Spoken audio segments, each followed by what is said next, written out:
नमस्कार, मी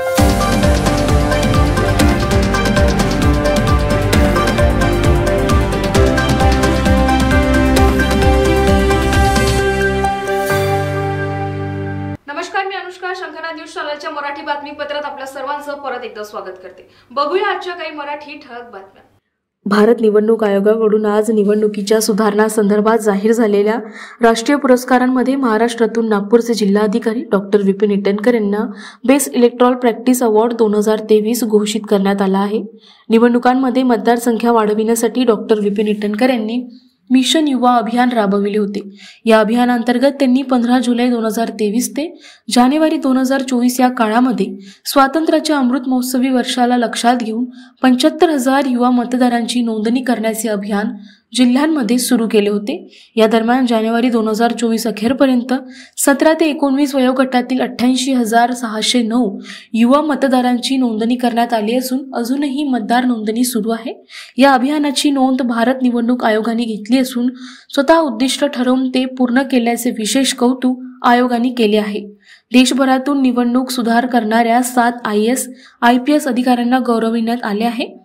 महाराष्ट्रातील एकमेव अधिकारी म्हणून नागपूरचे जिल्हाधिकारी डॉक्टर विपिन इटनकर यांना पुरस्कार देण्यात आला. शंखनाद न्यूजसाठी ब्युरो रिपोर्ट.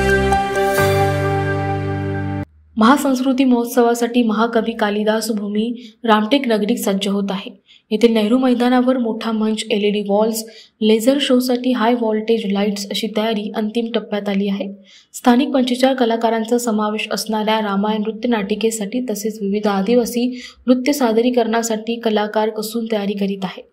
राज्य शासनाच्या सांस्कृतिक कार्य विभागाने जिल्हा प्रशासनाच्या वतीने राज्यभर आयोजित होणाऱ्या महासंस्कृती महोत्सवाची सुरुवात रामटेक येथून 19 जानेवारीला होत असून 23 जानेवारीपर्यंत चालणाऱ्या येथील महोत्सवात सुप्रसिद्ध नृत्यांगना हेमा मालिनी, सुविख्यात गायक सुरेश वाडकर, कैलाश खेर यांचे सादरीकरण होणार आहे. यासोबतच स्थानिक कलाकारांचेही सादरीकरण होणार आहे.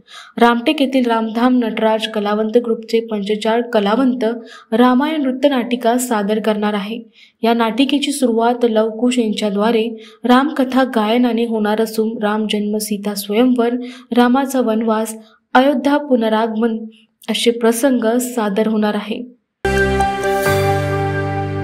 अतिशय चुरशीच्या स्पर्धेत मुलींच्या बास्केटबॉल स्पर्धेत मुंबई विद्यापीठाने गोंडवाना विद्यापीठाला 30 पॉईंटने हरविले व खेळाडूंनी बाजी मारली.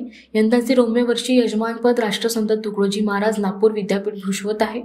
दुरून विद्यापीठातून आलेल्या महाराष्ट्र राज्य आंतरविद्यापीठ क्रीडा स्पर्धेमध्ये खेळाडूंचा उत्स्फूर्त सहभाग बघायला मिळाला. रौम्य क्रीडा महोत्सवाचे मान्यवरांच्या हस्ते थाटात उद्घाटन करण्यात आले. क्रीडा क्षेत्रात विद्यार्थ्यांची रुची असल्याने राष्ट्रसंत तुकडोजी महाराज नागपूर विद्यापीठातर्फे भव्य आयोजन करण्यात आले. हे विशेष. होऊ घातलेल्या क्रीडा स्पर्धेत 23 विद्यापीठातील 2300 खेळाडूंचा सहभाग होता. राष्ट्रसंत तुकडोजी महाराज नागपूर विद्यापीठातर्फे 5 क्रीडा स्पर्धेचे आयोजन करण्यात आले.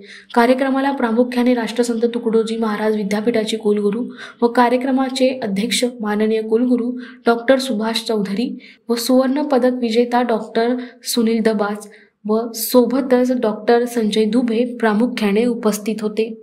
शंखनाद न्यूजसाठी ब्युरो रिपोर्ट. चंद्रपूर श्रमिक पत्रकार संघाच्या वतीने पार पडलेल्या आमसभेत 2023-24 या वर्षासाठी नवीन कार्यकारिणी निवडणूक पार पडली.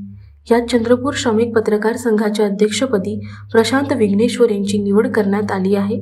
उपाध्यक्ष योगेश चिंधालोरे, सचिव प्रवीण भतकी, संघटन सचिव बाळू रामटेके, सहसचिव एजाज अली, कोषाध्यक्ष सुरेश वर्मा व कार्यकारिणी सदस्य रोशन वाकडे, प्रशांत देवतळे, प्रकाश देवगडे, सुनील बोकडे यांची निवड करण्यात आली आहे व निवडणूक अधिकारी म्हणून डॉक्टर योगेश्वर दूधपचार यांनी काम पाहिले. नववर्षित कार्यकारिणीचे माजी अध्यक्ष संजय तुकाराम, देवानंद साखरकर यांच्या सहसंघाच्या सदस्यांनी अभिनंदन केले. शंखनाद न्यूजसाठी ब्युरो रिपोर्ट. केंद्र शासनाच्या PM विश्वकर्मा या महत्त्वाकांक्षी योजनेचा नागपूर शहरातील जास्तीत जास्त पारंपरिक कारागिरांना लाभ द्या असे आवाहन मनपा आयुक्त तथा प्रशासक डॉक्टर अभिजित चौधरी यांनी केले आहे. नागपूर शहरामध्ये पीएम विश्वकर्मा योजनेच्या अंमलबजावणीच्या संदर्भात छत्रपती शिवाजी महाराज प्रशासकीय इमारतीत आयुक्त सभाकक्षात बैठक पार पडली आहे। या बैठकीत अतिरिक्त आयुक्त सुनील लहाने, डॉक्टर गजेंद्र महाले, समाज कल्याण अधिकारी डॉक्टर रंजना लाडे आदी प्रामुख्याने उपस्थित होते। केंद्र शासनाच्या सूक्ष्म लघु आणि मध्यम उद्योग मंत्रालय, कौशल्य विकास मंत्रालय, वित्तीय सेवा विभाग, वित्त मंत्रालय यांच्या संयुक्त विद्यमानाने पीएम विश्वकर्मा योजना लागू करण्यात आली आहे। या योजनेअंतर्गत सुतार, लोहार, सोनार आणि खेळणी बनवणारे पारंपरिक कारागिरांना व्यवसायासाठी कर्ज उपलब्ध करून दिले जाणार आहे।